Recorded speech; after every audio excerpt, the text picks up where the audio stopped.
운전하면서요, 남의 차를 가끔씩 운전할 일이 생기죠. 보상이 된다고 알고 계신가요? 안 된다고 알고 계신가요? 제가 이때까지 겪은 상담 내용 중에요, 남의 차 잠시 운전했다가 10억짜리 아파트 압류당한 적도 있고요. 다행히 내 보험이 있어서 내 보험으로 처리한 그런 사례들도 있습니다. 그럼 어떤 경우에 운전해도 되고 어떤 경우에는 절대 하면 안 되는지, 그리고 운전하기 전에 꼭 확인해야 될 사항이 뭔지 오늘 전부 정리해 드리겠습니다. 오늘 영상도 꼭 끝까지 같이 보시면은 분명히 도움될 겁니다.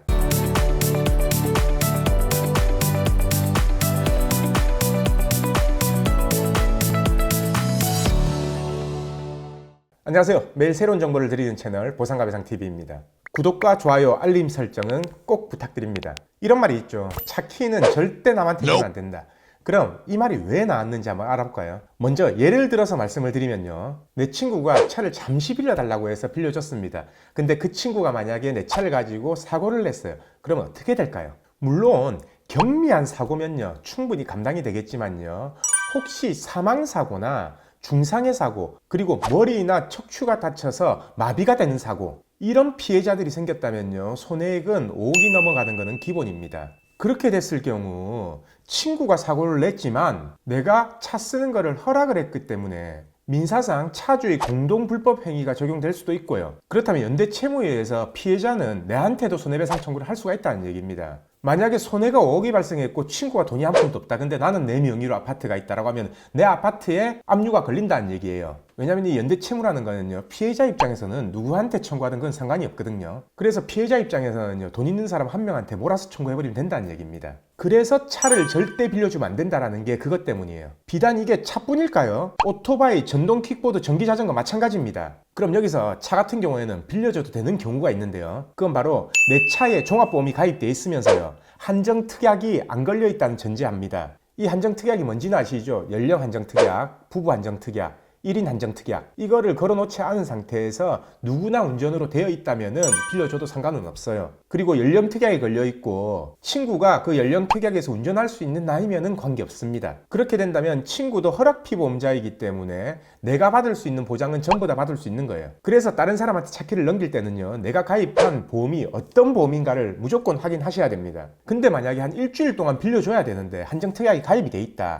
그러면은 보험사에 전화하셔가지고 그 일주일 동안은 누구나 운전특약, 아니면은 친구에 맞는 연령 운전특약으로 추가 보험료를 내고 일시적으로도 가입 가능하니까 꼭 확인하시고 빌려주셔야 되고요. 제가 지금까지 설명드린 내용은요, 내 차를 누구한테 빌려줘야 될 때 그 경우에 대해 설명을 드린 거고요. 만약 내가 친구 차를 빌릴 때 확인해야 될 사항, 특약들이 있습니다. 내가요, 친구 차 빌릴 때요, 내가 가입한 보험이나 배우자가 가입한 자동차의 종합보험이 없다면은 아무 소용 없습니다. 그냥 친구 차에 들어가 있는 보험을 일시적으로 변경하고 빌리는 수밖에 없어요. 근데 나와 배우자 중 한 명이 자동차 종합보험에 가입이 돼 있다면요, 무보험차 상해 특약이 들어가 있거든요. 그럼 그 무보험차 상해에 자동적으로 붙는 특약을 활용하시면 됩니다. 바로 다른 자동차 운전 특약인데요, 이건 뭐 종합보험 들어가 있으면 누구나 들어가 있다 보면 됩니다. 아무리 친구 차에 한전 운전 특약이 걸려 있다 하더라도요, 내가 가입한 보험사에서 대인 배상은 무한으로 나가고요, 대물 배상은 내가 가입한 한도만큼 나갈 수 있습니다. 쉽게 말해, 내가 친구 차 빌려 타고 가다가 신호위반해서 오토바이를 쳤는데 그 오토바이 운전자가 사망했다 하더라도요, 내 민사상 손해배상 책임을 내가 가입한 보험사에서 전부 다 해결할 수 있다는 거죠. 단 여기서 안 되는 게 한 가지가 있습니다.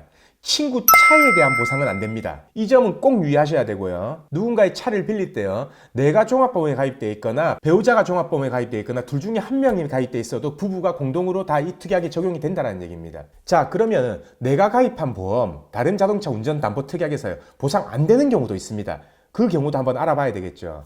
약관 펴놓고 제가 약관 줄 거면서 읽어드리면은 그건 누가 원합니까? 최대한 쉽게 눈높이에 맞춰서 설명을 드려야 될 거 아니에요. 자, 내가 만약에 다른 차를 운전하려고 한다. 근데 내 보험으로 보상이 안 되는 차가 있습니다. 그 첫 번째가 법인차나 회사 사장님 차는 안 됩니다. 두 번째, 차량 관련이나 운전 관련 업무를 하는 중에 손님 차량은 안 됩니다. 여기서 뭐 관련 업무라는 건요, 세차장, 주유소, 정비소, 주차장, 대리운전, 발레 파킹 전부 포함됩니다. 세 번째, 내가 돈이나 대가를 받고 하는 운전도 안 됩니다. 네 번째는요, 차주인 허락 안 받고 내가 그냥 쓴 거 그것도 보상 안 되고요. 5번째, 내가 빌려 쓰다가 사고로 인해서 그 차주인한테 물어줘야 되는 것들, 차값이라든지 다른 피해, 그것도 안 됩니다. 6번째, 그 차 빌려서 시합하거나 연습하거나 도로주행 연습하거나 이것도 안 됩니다. 마지막으로 나와 배우자를 제외하고 자녀, 부모는 내 보험으로는 해결이 안 됩니다. 이 보험은 자동차 종합보험에 가입된 본인과 배우자가 다른 차를 운전했을 때 해당이 되는 경우입니다.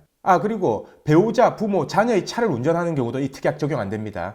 만약에 이 특약 적용시켜주면요, 가족 중에 한 명만 종합보험 가입하고 전부 다 이걸 해결하면 될 거 아닙니까? 그래서 그것 때문에 안 되는 거고요. 지금까지는 내 차를 다른 사람한테 빌려주는 경우와 내가 다른 사람한테 차를 빌릴 때 뭘 확인해야 되고 보상받으면 어떻게 해야 되는지에 대해서 알려드렸습니다. 도움이 되셨다면 구독과 좋아요, 알림 설정까지 꼭 해주시고요. 내일 새로운 주제를 가지고 다시 오겠습니다. 오늘 영상 끝까지 봐주신 구독자분들께 감사드립니다.